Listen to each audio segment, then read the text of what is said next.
네, 블라인드 뷰 시작해 보도록 하겠습니다. 오늘 함께할 두 분 먼저 소개해 보겠습니다. IS앳 김태성 본부장, 덧채움 투자자문 변성중 차장 나왔습니다. 어서 오세요. 네, 안녕하세요. 네, 반갑습니다. 자, 그럼 바로 종목 여러분들 궁금해하실 것 같습니다. 어떤 종목 블라인드 준비되어 있을까요? 먼저 변성중 차장의 종목 블라인드 공개해 주세요. 상승 시그널 포착, 이 종목 출발 준비 완료. 자, 요새도 변성중 차장이 갖고 오는 종목들이 촥촥촥 잘 가고 있거든요. 오늘도 기대가 됩니다. 바로 공개해 보겠습니다. 블라인드 오픈. 레인보우 로보틱스. 이건 또 모르겠어요, 저는 근데.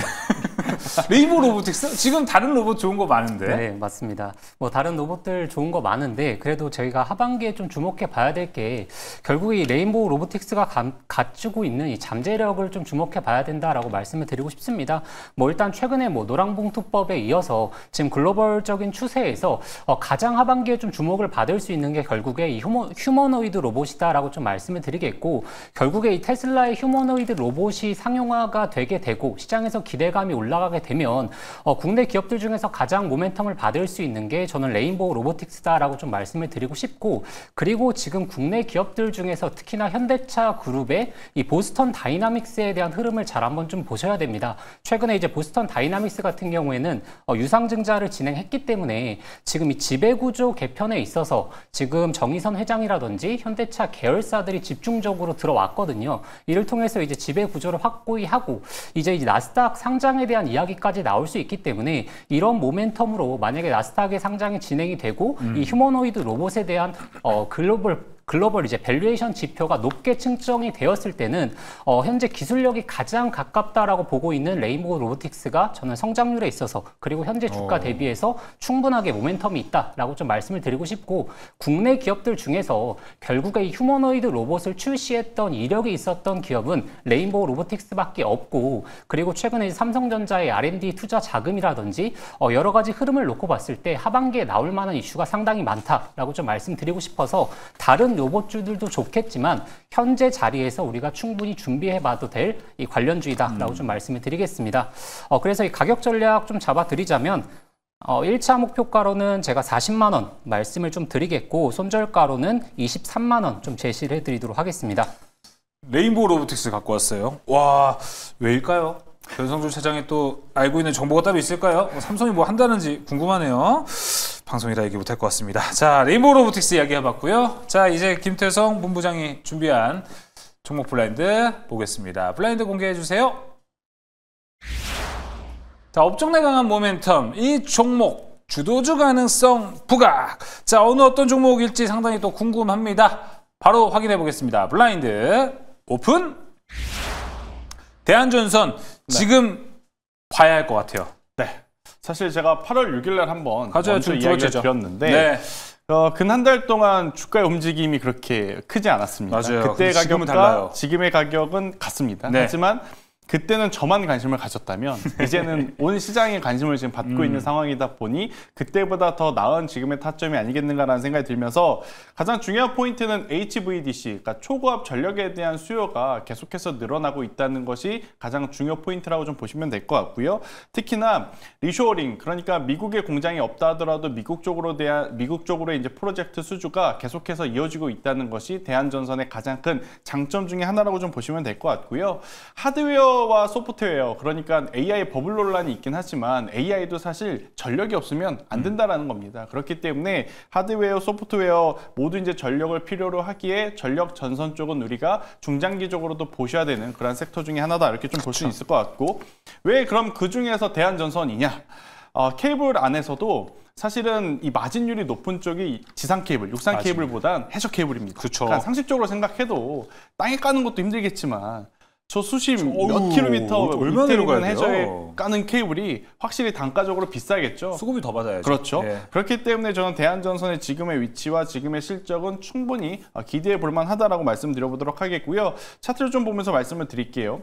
지난 8월대가 매매 전략은 거의 같습니다. 그때 당시에도 제가 손절 라인을 14,000원을 가지고 나왔는데 오늘은 살짝 올릴게요. 14,500원으로 제가 손절 라인 좀 타이트하게 올려보도록 하겠고, 현재 구간에서 추가적인 상승세가 나온다면 저는 1차 순차적으로 2만 원이라는 가격대를 목표가 잡아서 대응하시면 되겠다는 의견 드리겠습니다. 네, 대한전선이었습니다. 이제는 또 다른 타이밍이 한번 왔기 때문에 기대해봐도 좋을 것 같습니다. 주도주 가능성 부각이라는 타이틀이 붙었어요.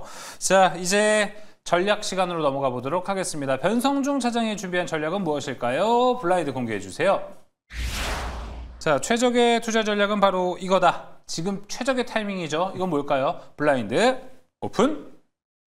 정책 수혜주. 정책이라 방금 레인보우 로보틱스 이야기하고 정책 수혜주. 뭐 노란봉투법이에요? 네, 이 부분에서 말씀드릴 네. 건 하반기에 결국에 뭐 AI 관련주들 최근에 이 미국 증시 보시더라도 뭐 오라클이라든지 굉장히 흐름 좋은 종목들이 많은데 특히나 이 소매 판매 부분에 있어서 사실 미국 증시에도 그렇게 좀 엇갈린 흐름이 나오고 있거든요. 그래서 우리가 뭐 금리 인하에 대한 기대감만 가지는 게 아니라 결국에 이제 상법 개정안이 진행이 되었을 때 실질적으로 수혜가 다가오는 종목들이 하반기에 역시나 저는 랠리가 시작될 수 있다라고 좀 말씀을 드리고 싶고 아직은 이제 스타트밖에 하지 않았다. 결국에 이제 자사주 소각이라든지 이제 배당 분리과세까지 맞춰지게 된다면 정말 이제 랠리를 펼칠 수 있는 시장이 마련되었다라고 보여지고 있고 최근에 이제 국내 증시가 이렇게 올라올 수 있었던 모멘텀도 저는 결국에 뭐 금리 인하에 대한 이슈도 있었고 뭐 조선이라든지 그쵸. 몇 가지 좋은 섹터들의 흐름도 있었겠지만 결국에 이 정책이 없었다라고 하게 된다면 지금 코스피가 이렇게 많은 상승을 보일 수 있었을까에 대한 생각을 한번 해보셔야 됩니다. 그리고 오늘 이제 대통령 발언 중에서 제가 좀 유심 깊게 봤던 게 만약에 이 대주주 양도세 기준이 만약에 시장의 개선 의지를 측정하는 지표로서 활용이 된다면 그 시장을 맞춰주겠다라는 내용들이 나왔거든요. 이를 통해서 저는 앞으로의 이제 배당 분리 과세라든지 자사주 소각도 이제 시장에서 기대하는 기준점을 맞출 수 있다라고 좀 보여지고 있기 때문에 지금 하반기에 있어서는 충분히 정책 수혜주 같은 경우 계속해서 추적을 해보셔야 된다는 맞아요. 의미에서 네, 가져왔습니다. 알겠습니다. 이제 시장의 눈높이를 맞춰주겠다라는 코멘트 잘 기억해보면 좋을 것 같고 예진직이 그랬으면 참 좋지 않았을까 이런 생각도 좀 들긴 합니다. 자, 그럼 이제 김태성 본부장이 준비한 전략으로 넘어가 보도록 하겠습니다. 블라인드 공개해 주세요. 최적의 투자 전략 바로 이거다. 두 분 오늘 같은 주제로 준비해 오셨어요. 뭘까요? 블라인드 오픈. 아까는 이제 정책을 얘기했고 이번엔 수주 얘기군요. 수주 네. 얘기하니까 뭐 조선인가요? 전선도 포함됩니다. 일단 우리가 이제 데이터를 보고 이것을 더 가지고 갈 거냐 말 거냐에 대한 고민을 지금은 객관적으로 하는 게 가장 중요할 것 같아요. 그 이유는 뭐냐? 대내적으로도 굉장히 큰 변수, 예. 대외적으로 본다면 더 큰 변수가 있죠. 잠시 후에 아마 10분 뒤에 CPI 발표가 이제 진행이 됐고 또 여기에 이제 해석이 어떻게 되느냐에 따라서 지수의 변동성과 시장의 변동성이 또 커질 수밖에 없는 그쵸. 상황이라 이럴 때 믿고 볼 수 있는 데이터가 저는 필요하다. 그래서 이제 수주잔고를 여러분들께 한 번 더 강조드려보고 싶다 생각이 들고 있고 이제 수주잔고에도 국내 수주잔고도 중요하지만 해외 매출에 대한 수주잔고를 여러분들이 꼭 보셔야 될 것 같아요. 지금은 무슨 시대냐? 트럼프의 시대입니다. 네. 그래서 트럼프의 입맛에 맞게 북미 쪽으로 어떻게 보면 수주잔고가 늘어나고 있다는 것은 향후의 관세에도 버텨낼 수 있는 체력이 있다는 것을 의미하기에 이 부분을 꼭 한번 체크를 해보셨으면 좋겠다는 생각이 들고 있고요. 이제 금리 인하 시기에 여러분들이 로봇주들도 볼 것이고 제약바이오주도 볼 것인데 지금 저는 에너지 쪽도 저는 충분히 투자가 많이 들어가야 되는 산업과 이제 섹터이기에 시기적으로 꼭 보셔야 되는 부분이다라고 설명드리겠습니다. 알겠습니다. 수주 잔고까지 같이 체크를 해보면서요. 오늘 블라인드 뷰 준비한 소식은 여기서 마무리해보도록 하겠습니다.